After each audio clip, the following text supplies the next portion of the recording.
Selanjutnya, kita akan mempelajari dua keruntuhan lainnya, yaitu keruntuhan tarik dan keruntuhan tekan. Sebelumnya kita lihat dahulu penampang kolom yang memikul beban eksentris seperti ini. Ini adalah bekerja gaya sebesar Pn, bekerja dengan eksentrisitas sebesar E dari pusat berat plastis, ya, dan sebesar E aksen diukur terhadap pusat tulangan tarik. Berikutnya adalah diagram regangan yang terjadi.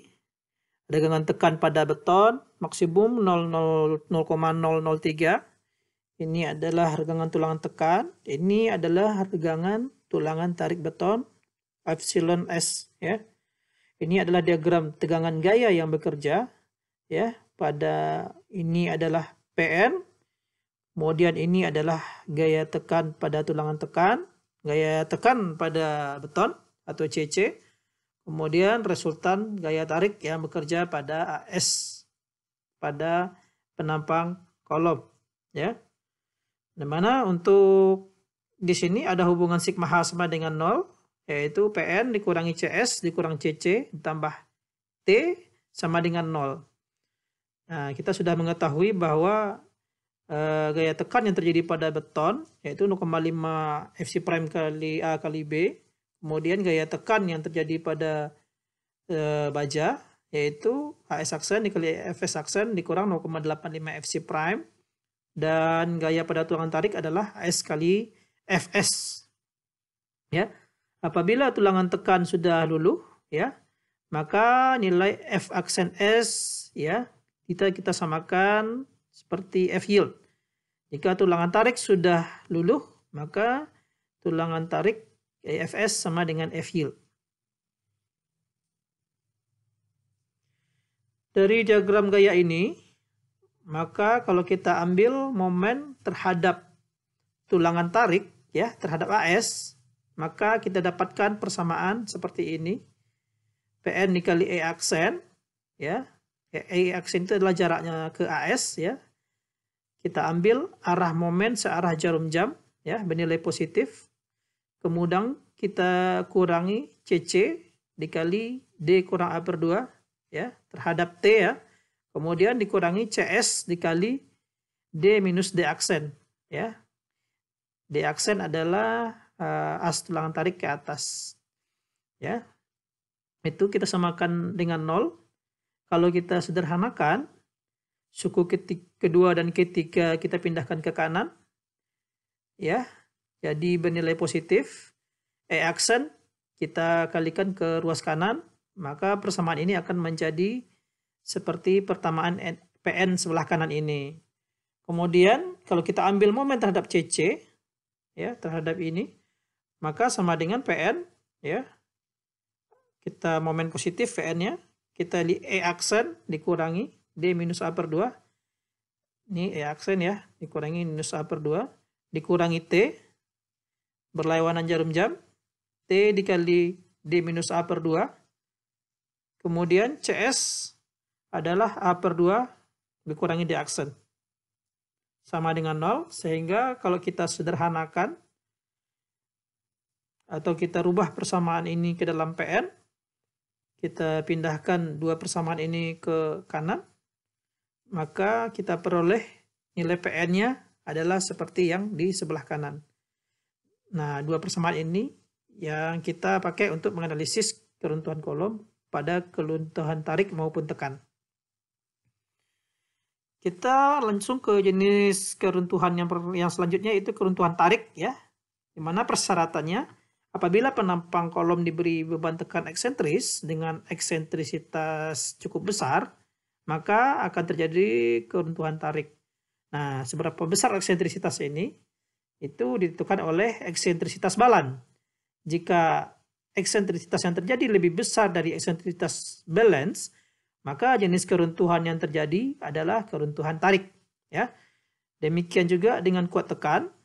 Kuat tekan nominal penampang pada keruntuhan tarik atau Pn pada umumnya akan lebih kecil daripada P pada kondisi balance atau seimbang. Sehingga kita punya ketentuan bahwa keruntuhan tarik pada kolom itu akan terjadi apabila PN-nya lebih kecil dari PB atau P balance. Kemudian syarat kedua adalah eksentrisitas yang terjadi lebih besar daripada eksentrisitas kondisi seimbang atau EB, E-balance yang sudah kita contohkan sebelumnya. Selanjutnya adalah prosedur analisis keruntuhan tarik. Ada beberapa step yang harus kita lalui untuk menganalisis keruntuhan tarik pada kolom. Apabila kita sudah memastikan keruntuhan yang terjadi adalah keruntuhan tarik, ya, bahwasanya eksentrisitas lebih daripada eksentrisitas belen, maka kita harus mengambil bahwa tulangan tarik akan mengalami leleh, atau dengan kata lain Fs pada tulangan tarik akan mencapai F yield. Untuk tulangan tekannya bagaimana? Nah, untuk sementara diasumsikan tulangan tekannya juga sudah leleh, atau Fs aksen sama dengan F yield. Ya, ini adalah asumsi juga. Nanti akan kita cek apakah ini benar asumsinya atau tidak. Akan kita cek. Langkah selanjutnya kita evaluasi PN, di mana PN itu sama dengan CC tambah CS dikurang T. Ya, ini adalah persamaan di awal, atau persamaan sigma horizontal sama dengan 0, ya. Ya, di mana CC sama CS dan T-nya sudah ada rumusnya. Kemudian yang ketiga, kita menghitung PN dengan mengambil jumlah momen terhadap AS. Nah, ini adalah langkah tadi yang kita lakukan, ya, persamaan terhadap AS tadi. Kemudian PN adalah kita ambil momen terhadap AS, maka PN-nya seperti ini. Jadi E aksennya dapat, kemudian AS itu kita asumsikan juga sama dengan AS aksen kalau simetri, ya. Nah, berarti ada 2 PN di sini. Langkah kedua dan langkah ketiga. Kita samakan kedua nilai PN tersebut. Kalau kita samakan, maka kita punya bentuk seperti ini. CC ditambah CS dikurangi T sama dengan ini yang dari langkah ketiga, ya. Ya. Kalau kita substitusi CC, CS, T, kemudian besaran sudah kita dapatkan, besarnya D aksen sudah kita dapatkan, maka langkah keempat akan menghasilkan persamaan kuadrat dalam bentuk A. Ya. Kemudian kita bisa pada step selanjutnya, yaitu menghasilkan persamaan seperti ini. Rumus ABC, ya. Ya. Nah, di sini nilai A sudah ada, B sudah kita ketahui, C sudah kita ketahui juga. Maka bisa kita menghitung A kecil dengan memakai persamaan kuadrat seperti yang kita laksanakan pada tulang rangkap kemarin.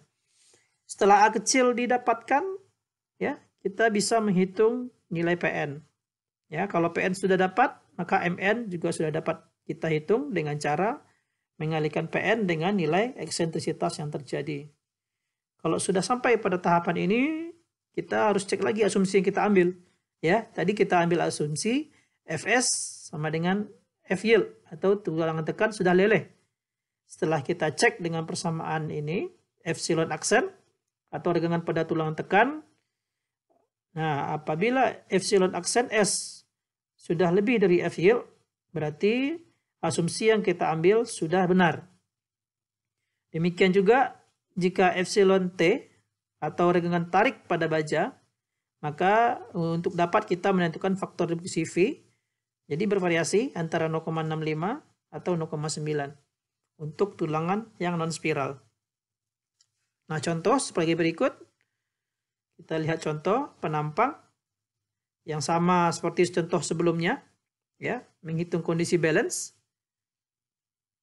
Penampang ini punya lebar 350 mm, ya, tinggi 550 dan 8 buah tulangan D29.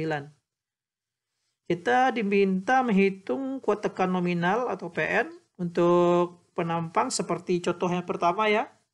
Tapi nilai PN yang bekerja pada eksentrisitas sejauh sebesar 500 mm terhadap pusat berat plastis. Nah, karena tulangannya simetri, maka center of gravity-nya di tengah-tengah. Penyelesaiannya adalah sebagai berikut. Kita cek apakah eksentrisitas lebih besar daripada eksentrisitas kondisi seimbang. Nah, dari soal dapat kita dapatkan yaitu 500 mm. Nilai ini lebih besar daripada E balance pada kondisi seimbang. Seperti sudah kita hitung pada contoh 1. Karena E lebih besar daripada E balance, maka kita pastikan akan terjadi keruntuhan tarik pada penampang kolom. Regangan pada tulangan tarik akan melampaui epsilon Y, ya. Sedangkan tulangan tekan, asumsi awal adalah tulangan semsa tekan kita asumsikan sudah luluh atau F aksen S mencapai F yield. Kita hitung persamaan keseimbangan PN sama dengan CS tambah CC kurang T. Ya, CC adalah 0,85 FC prime A kali B. Kita substitusikan angkanya, ya. A kecil kita yang akan kita cari, ya, maka didapatkan nilai CC seperti ini dalam hitungan A, ya. Nah, kemudian CS kita substitusikan 4 buah dikalikan 660 luas tulangan, ya, dikalikan F yield, ya, F yield atau F aksen S sama dengan F yield tadi, maka nilainya kita ambil 400 dikurangi 0,85 FC prime, ya, didapatkan angka seperti ini. Dan T adalah HS kali F yield, 4 D29 dikalikan 400 didapatkan nilai segini. Nah, kalau kita buat persamaan seperti ini untuk PN, maka kita dapatkan persamaan untuk PN besarnya adalah seperti ini. 8181,25A dikurangi 61.710. Kemudian kita masuk langkah ketiga. Kita hitung momen terhadap AS, ya. Maka ini rumus tadi. Kita hitung E aksen. E aksen sama dengan eksentrisitas ditambah D aksen. Kita dapatkan 710. Kita lihat lagi, E aksen adalah jarak dari PN-nya ke pusat tulangan tarik. Jadi sama dengan E eksentrisitas yaitu 500 ditambah 210, ya, D double aksen. Ya. Nah, setelah kita substitusikan CC, ya, ke sini. Kemudian D minus A per 2. CS kita sudah punya nilai dari langkah kedua tadi. Kemudian D kurangi D aksen. Nah, setelah kita hitung sedemikian rupa, maka didapat persamaan PN-nya adalah sebagai berikut seperti persamaan kuadrat. Kemudian kita samakan PN dari langkah kedua dengan PN dari langkah ketiga. Kalau kita samakan, bentuknya seperti ini, ya. Maka sederhanakan, maka persamaan kuadratnya akan menjadi seperti ini. Yang paling bawah ini yaitu A kuadrat ditambah 450A dikurangi 112.799. Maka dengan persamaan, ya, kuadrat, ya, kita bisa menghitung juga menggunakan sederhana, didapatkan nilai A kecil adalah sebesar 179,26 mm. Apabila kita sudah mendapatkan nilai A kecil, maka bisa kita menghitung nilai PN, ya. Kita bisa memakai PN langkah 3, kita substitusikan ke dalam, atau kita bisa juga substitusikan PN dari langkah kedua. Jadi kita pakai langkah kedua saja, bahwasanya kita substitusikan ke dalam, ya. Kita substitusikan, maka didapatkan 1.404.860,88. Jadi kalau kita konversi ke kilonewton, maka menjadi 1.404 kilonewton. Nah, kalau kita kalikan PN dengan eksentrisitas, ya, maka kita dapatkan nilai MN-nya sebesar 702.430.440 Newton milimeter, atau disederhanakan menjadi 702,43 kilonewton meter.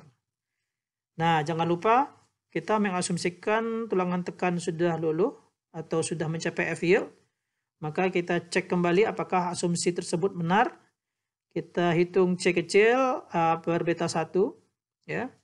Hasilnya adalah 210,89 epsilon aksen S. Ini adalah rumus perbandingan segitiga ya, diagram pegangan tadi. Kita substitusi C, D aksen, kemudian dikali 0,003. Kita dapatkan ternyata epsilon aksen S adalah 0,00207. Nah, ternyata nilai ini lebih besar daripada epsilon yield. Maka kita asumsikan tulangan tekan sudah luluh. Atau asumsi awalnya kita sudah benar. Ya. Nah, jika kita cek ternyata tulang tekan belum luluh pada tahap ini. Nah, jadi harus kita ulang lagi perhitungan dengan persamaan F aksen S sama dengan epsilon S ya dikalikan ES. Nah, kita harus hitung ulang lagi perhitungan kita. Nah, karena tulangan tekan sudah luluh, kita lanjutkan. Kita cek tulangan tarik apakah sudah luluh. Seharusnya kalau untuk kondisi tarik sudah pasti sudah melebihi epsilon Y. Epsilon S sama dengan D minus C per C. Ya. Dari diagram pegangan penampang kolom. Kita substitusikan D, C dibagi C kali 0,003. Maka terdapat 0,0039. Sehingga lebih besar daripada epsilon yield. Maka nilai ini lebih kecil daripada 0,005. Maka penampang kita berada pada zona transisi. Jadi kita harus menghitung nilai V.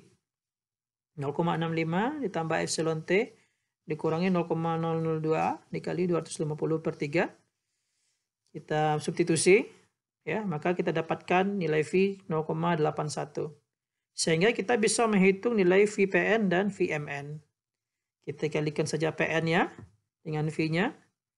Kemudian kita kalikan juga dengan eksentrisitas, MN-nya dengan V, maka didapat nilai tersebut.